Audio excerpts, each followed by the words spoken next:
दोस्तों, मैं कुंदन कुमार आपका स्वागत करता हूं आपके अपने चैनल एसएससी दिव्य पर। कैसे हैं आप लोग? आशा करते हैं अच्छे होंगे, स्वस्थ होंगे और अपने एग्जाम की तैयारी में लगे हुए होंगे। साथ में हम आपके लिए आज टॉप 10 अति महत्वपूर्ण प्रश्न लेके आए हैं जो रीजनिंग के बहुत ही महत्वपूर्ण प्रैक्टिस करने वाले प्रश्न हैं और ये बार बार पूछे जाने वाले प्रश्न हैं। आज पार्ट 25 में आज हम टॉप 10 प्रश्न करवाने वाले हैं। इसे आप अधिक से अधिक जरूर प्रैक्टिस कीजिएगा। साथ में वीडियो को शुरू से अंत तक जरूर देखिएगा। वीडियो अच्छा लगे तो लाइक कर दीजिएगा, कमेंट जरूर कीजिए। कृपया करके चैनल पे नए आए हैं तो सब्सक्राइब कर लीजिए और दोस्तों को अधिक से अधिक शेयर कर दीजिए। अब आते हैं सीधा हम प्रश्न पे। Question number 1। क्वेश्चन नंबर 1 आपके सामने है। चिकित्सक रोगी का संबंध स्थापित करते हुए वकील का संबंध प्रश्नवाचक चिन्ह के स्थान पे क्या आएगा, उससे हमें संबंध स्थापित करते हुए ज्ञात करना है। अब देखिए, ज्ञात करने के लिए हम क्या करेंगे। चिकित्सक भगवान के रूप होते हैं, तो रोगी का, चूंकि रोगी को चिकित्सक देखता है, डॉक्टर चिकित्सक डॉक्टर बोलते हैं। उसी प्रकार वकील किसको देखता है? ग्राहक को नहीं देखता है, उपभोक्ता को नहीं देखता है, खरीदार को नहीं देखता है, लेकिन वो वकील को देखता है। तो जिस प्रकार चिकित्सक का संबंध रोगी से है, उसी प्रकार वकील का संबंध वकील से होता है। इस प्रश्न का सही आंसर ऑप्शन नंबर बी हो जाएगा। अब अगला नंबर है क्वेश्चन नंबर 2। श्रृंखला को पूरा करना है। श्रृंखला को पूरा करने के लिए हम पहले देखते हैं क्या संभावना बन सकती है। हम काउंट कर लेंगे। 1 2 3 4 5 6 7 8 9 10 11 12 13 14 15 कुल 15 संख्याएं हैं। 15 संख्याओं को हम पहले 3 के डिवाइड में करते हैं। तो 3 का डिवाइड ले लेते हैं, 3 का डिवाइड ले लेते हैं। 3 के पार्ट में यदि हम पार्ट कर दिए तो अब देखिए, तीनों में एक ग्रुप पूरा है। ये ग्रुप क्या है? पूरा है। इसमें ए बी बी का ग्रुप है, तो ए बी बी का ग्रुप हमें बनाना है। इसका मतलब है ए बी बी का ग्रुप बनेगा। तो यहाँ पे ए हो जाएगा और यहाँ पे बी हो जाएगा। तो हमारा ए और बी ज्ञात हो गया, जो खाली जगह था 2। अब इसमें भी देखिए, यहाँ पे बी दिया हुआ है, तो इसका मतलब यहाँ बी हो जाएगा, यहाँ ए हो जाएगा। तो अब हमें फिर क्या निकल गया? ए और बी निकल गया। अब इसमें ए बी दिया हुआ है, तो बी का ग्रुप है, तो बी हम बनाएंगे, बी बन जाएगा। बी जब बन जाएगा तो हमें यहाँ बी ज्ञात हो गया। अब यहाँ बी दिया हुआ है, तो इसमें ए का ग्रुप बनेगा, तो यहाँ पे ए आ गया। इस प्रकार ए बी और बी ए जिस ग्रुप का में होगा वो आपका ऑप्शन सही होगा। A B B A option B में दिख रहा है, तो हमारा ऑप्शन बी। इस पर क्वेश्चन नंबर 2 का सही आंसर ऑप्शन बी हो जाएगा। इसको जब भी इस तरह के हो उसको काउंट कर लीजिए। काउंट करने के बाद उसको 3 या 4 भागों में बांट लीजिए और तब एक ग्रुप बना लीजिए। कोई उनमें से काउंट फोल्ड करके ग्रुप बना लीजिए। ग्रुप जब बन जाएगा तो वो सेम ग्रुप में उस सारे श्रृंखला को सजाना होता है। अब हम आते हैं क्वेश्चन नंबर 3। क्वेश्चन नंबर 3 में क्या है?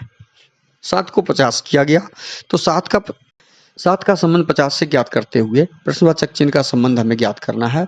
तो 7 को क्या किया गया कि 7 का स्क्वायर किया गया। 7 को क्या किया गया है? 7 का स्क्वायर जोड़ 1, तो 50 हो गया। 7 7 49 1 50 हो गया। उसी प्रकार से 122 को क्या किया गया? 122 में 1 जोड़ेंगे, कितना में? 11 के स्क्वायर में यदि हम 1 जोड़ दें तो 122 हो जाएगा। इसका मतलब है उस प्रश्नवाचक चिन्ह के स्थान पे हमारा आंसर क्या हो जाएगा? ऑप्शन डी 11 हो जाएगा। अगला प्रश्न है क्वेश्चन नंबर 4। क्वेश्चन नंबर 4 में है दर्पण प्रतिबिंब ज्ञात करें। दर्पण प्रतिबिंब में ध्यान रखिए कि दायां भाग हमेशा बायां को प्रतीत करता है पार्श्व दृश्य के अनुसार, और बायां भाग हमेशा दायां को प्रतीत करता है। तो ये हमेशा आप याद रखिए, दायां भाग बायां, बायां भाग दायां। यदि हम इसको लाइन बना दें इसे, तो ये दाहिना तरफ झुका हुआ लाइन है, तो हमारे चित्र में ये लाइन बायां तरफ झुक जाएगा और इस लाइन के ऊपर 3 डॉट बना हुआ है, 3 डॉट, और इस कॉर्नर में 1 डॉट हो जाएगा। तो हमारा जो दर्पण के अंदर तस्वीर बनेगा, ये तस्वीर बनेगा। तो दर्पण के अंदर जब ये तस्वीर बनेगा तो ये तस्वीर तो हमें दिख रहा है, ऑप्शन डी में है, तो हमारा ऑप्शन डी सही होगा। ऑप्शन सी इसमें नहीं होगा, ऑप्शन बी नहीं होगा, ऑप्शन ए भी इसका आंसर नहीं होगा। अगला प्रश्न है क्वेश्चन नंबर 5। लुप्त संख्या ज्ञात करो। लुप्त संख्या, यहाँ पे ये प्रश्नवाचक चिन्ह दिया हुआ है, तो प्रश्नवाचक चिन्ह पे हम पहले जोड़ के देखते हैं। 2, इसको यदि 2 जोड़ 6 जोड़ 2 जोड़ 3 करते हैं तो कितना होता है? 6 2 8 2 10 3 13। 13 को यदि 13 5 65 13 6 78 13 सत्ते 91 नहीं, 13 से यहाँ पे कोई संबंध स्थापित नहीं हो रहा है, लेकिन एक संबंध हो रहा है कि 13 का जब स्क्वायर करते हैं और उसमें 1 घटा देते हैं तो 169 में हम 1 घटाए तो 168 प्राप्त हो गया। देखिए हमने ये प्राप्त कर लिया है।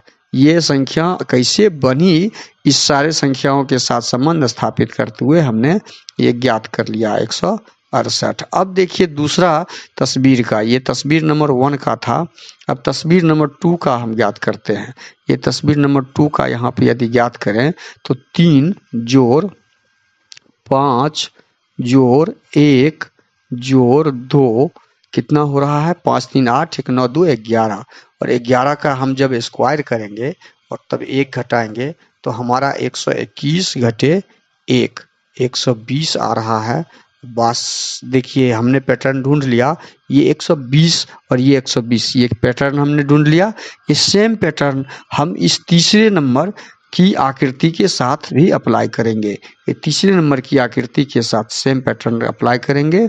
2 + 3 + 5 + 4, यदि सबको जोड़ देते हैं तो कितना होता है, 3 2 5 5 10 4 14, और 14 का स्क्वायर जब करते हैं और उसमें से 1 घटाते हैं तो 14 14 196 होता है, और घटे 1 करेंगे तो हमारा आंसर 195 आना चाहिए। तो आ भी रहा है 195, जो ऑप्शन बी में दिया हुआ है। तो प्रश्नवाचक चिन्ह के स्थान पे हमारा 195 आंसर आएगा। इस प्रकार इस तरह के प्रश्न का सॉल्व करते हैं हम आपके लिए। अब अगला प्रश्न है क्वेश्चन नंबर 6।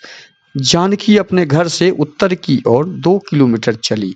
अब देखिए इस प्रकार का जब भी प्रश्न आवे तो हमेशा ध्यान रखिए, लाइन ऊपर का दिशा जब भी होता है कोई भी चित्र में वो उत्तर होता है, नीचे की दिशा दक्षिण होता है, ये हमेशा ध्यान रखिए।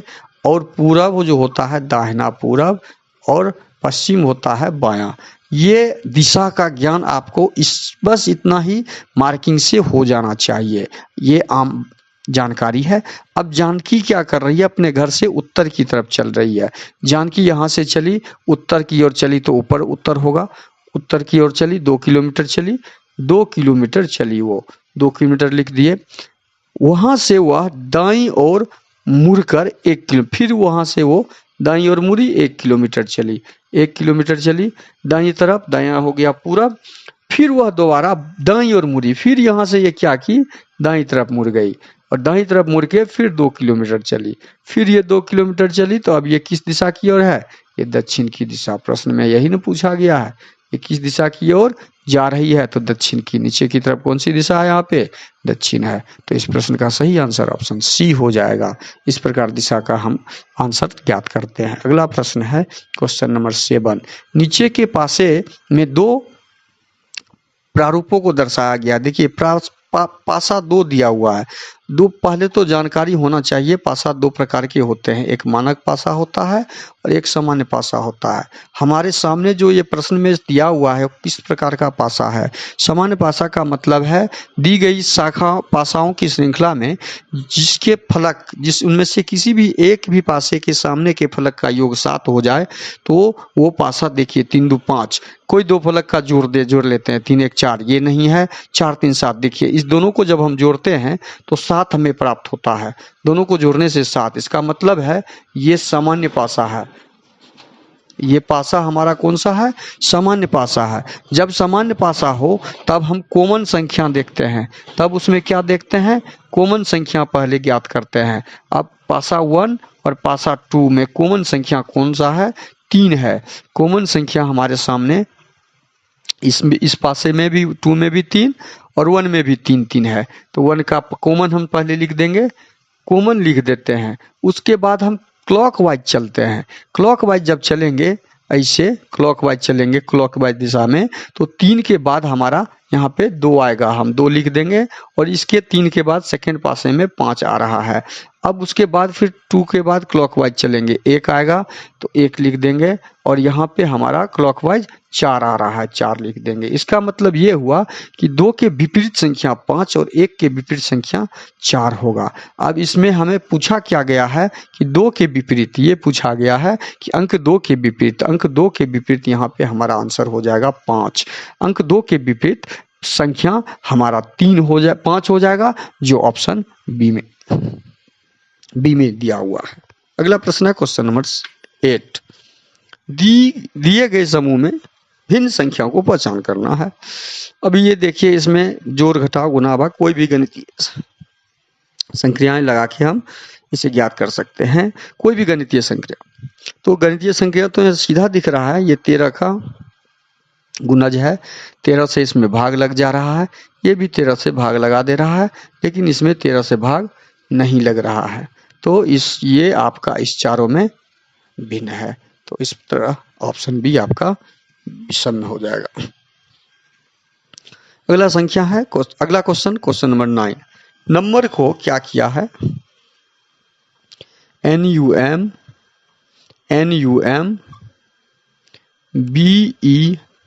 BER, नंबर को UN BM RE किया है। उसी प्रकार हमको गोष्ठ का भी निकालना होगा। उसी प्रकार गोष्ठ का जब निकालेंगे, इसमें क्या संबंध है वो देखिए, सीधा क्रॉस कर दिया, दो अक्षर को लेके अपने स्थान के परिवर्तन को चेंज कर दिया है, 2 लेटर के क्रम को चेंज कर दिया। उसी प्रकार गोष्ठ का करेंगे, HG हो जाएगा, O यहाँ, S यहाँ, SO हो और T ज्यों का त्यों होगा क्योंकि T सिंगल है, तो HGSOT हमारा सही आंसर ऑप्शन डी हो जाएगा। इस प्रकार ऑप्शन डी आपका सही आंसर नंबर क्वेश्चन का होगा। अगला क्वेश्चन है क्वेश्चन नंबर 10। क्वेश्चन नंबर 10 में है प्रश्न आकृति के प्रतिरूप को पूरा करें।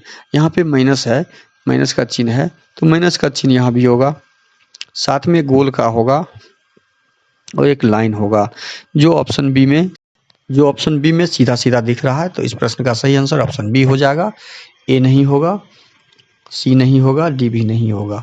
अगला प्रश्न है क्वेश्चन नंबर 11। यदि किसी सांकेतिक भाषा में फन को क्या लिखा है? FUN, फन को HWP लिख दिया है। उसी प्रकार TKFGT का हमें ज्ञात करना है। F 6 नंबर पे होता है, U 21 पे होता है, N 14 पे होता है। तो 6 को 8 में बदला, मतलब 2 प्लस कर दिया, 6 को 2 प्लस करके 8 में बदल दिया है। 21 को 2 प्लस करके 23 में बदल दिया है। 14 को 2 प्लस करके 16 में बदल दिया है। उसी प्रकार ये 20 नंबर पे होगा, ये 11 पे होता है, 6 पे, ये 7 पे, ये 20 पे। 20 में 2 जोड़ देंगे तो हमें क्या प्राप्त हो जाएगा? 20 2 22। 11 में 2 जोड़ देंगे, सब में 2 जोड़ दीजिए, 6 में 2 जोड़ दीजिए, 7 में 2 जोड़ दीजिए, 20 में 2 जोड़ दीजिए, 2 का प्लस का चिन्ह लगा देंगे तो 20 2 22 हो जाएगा। और 22 भी होता है, भी वाला हमारा ऑप्शन बी में है, केवल एक। आगे हम नहीं भी निकाल सकते हैं प्रश्न में, वो एग्जाम में हम यहाँ से ही आंसर ढूंढ लेंगे, लेकिन आपको पूरी जानकारी होनी जरूरी है। 11 में 2 जोड़ेंगे तो 13 होता है, और 13 नंबर पे कौन होता है? 13 नंबर पे M होता है। F 6 में 2 जोड़ेंगे तो 8 हो जाएगा, 7 में 2 जोड़ेंगे तो 9, 20 में 2 जोड़ेंगे तो ऑप्शन बी इस तरह सही हो जाएगा। अगला प्रश्न है क्वेश्चन नंबर 12।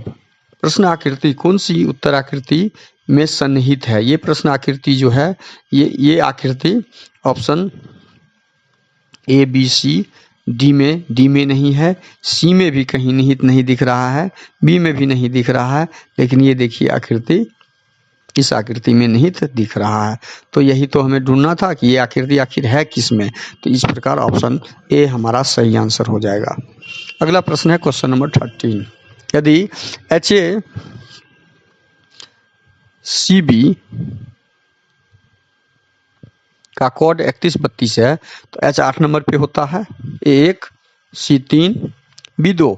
बस यही नंबर का कोड यहाँ पे डाल दिया गया है। तो इसी प्रकार हम DF DEF A का कोड ज्ञात करेंगे तो D 4 number, E 5 number, F 6 number, A 1 number. तो हमारा आंसर 4 5 6 1 कहाँ पर है? 4 5 6 1 ऑप्शन बी में है। अगला प्रश्न क्वेश्चन नंबर 14। कॉलेज पार्टी में 5 लड़कियां एक पंक्ति में उत्तर की ओर बैठी हुई है। तो उत्तर हमेशा ऊपर होता है। उत्तर ये हो गया। P M के बाईं ओर है, M ये है तो P यहाँ पे इसके बाईं तरफ है। O के दाईं ओर बैठी हुई है, P जो बैठी हुई है O के दाहिना तरफ। ये M का बायां हो गया, O का दाहिना हो गया। चलिए एक लाइन कंप्लीट हो गया मेरा। दूसरा लाइन है R N के दाईं ओर है। R जो है प्रश्न में जो दिया हुआ है N के दाईं ओर है तो R कहाँ पे है? N का दाहिना तरफ। चलिए इस O में संबंध, परंतु O के बाईं ओर है। R O के बाईं ओर है तो R यहाँ पे बैठेगी और N के दाहिने तरफ R है। प्रश्न के अनुसार हमने सबको बैठा दिया।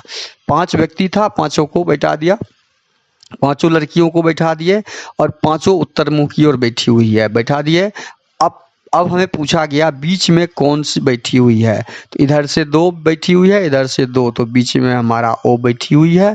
तो इस प्रश्न का सही आंसर हो जाएगा O। बीच में O है। बीच में कौन है? O बैठी हुई है। तो इस प्रश्न का सही आंसर ऑप्शन ए हो जाएगा। अगला प्रश्न क्वेश्चन नंबर 15। क्वेश्चन नंबर 15 में निम्नलिखित आकृति में कितनी आयतें हैं? देखिए आयत, हमेशा ध्यान रखिएगा, आयत जो है वर्ग के रूप का नहीं होता है, लेकिन वर्ग का रूप आयत कहलाता है। ये वर्ग के रूप का नहीं होता है, लेकिन कोई वर्ग है तो उसे हम आयत में काउंट करते हैं, उसे हम आयत में काउंट करते हैं, लेकिन आयत कोई है उसे वर्ग में काउंट नहीं करते हैं। तो ये याद रखिएगा। अब इसमें आयत कितने हैं? तो 1 2 3 तो ये हो गए। और उसके बाद एक 3 होने के बाद दूसरा कलर से समझ में आएगा। एक ये हो गया 4 और एक ये हो गया 5। यहाँ पे 5 आकृति यहाँ पे अभी तक हमने ढूंढ लिया। एक ये हो जाएगा 6, एक ये हो जाएगा 7, एक ये हो जाएगा 7 हो गया। अब हमारे पास 5, 2 और हो गया 7। 7 के बाद अब तीसरी आकृति हम बनाते हैं, ये 8 हो जाएगा ऐसे। ये यहाँ से 9 हो जाएगा और एक पूरी आकृति जो है, एक पूरी आकृति ये आकृति है, एक 10 ये हो जाएगा। तो हमारा कुल 10 आयत इसमें है। तो ऑप्शन ए हमारा सही हो जाएगा। क्वेश्चन नंबर 15 का सही आंसर ऑप्शन ए हो जाएगा। अच्छा लगे तो लाइक कर दीजिए, वीडियो अच्छा लगे तो लाइक जरूर कीजिए, कमेंट जरूर कीजिए। कृपया करके चैनल पे नए आए हैं तो सब्सक्राइब कर लीजिए, दोस्तों को अधिक से अधिक शेयर कर दीजिए। बेल आइकन को ऑल सेट पे डालना मत भूलिएगा।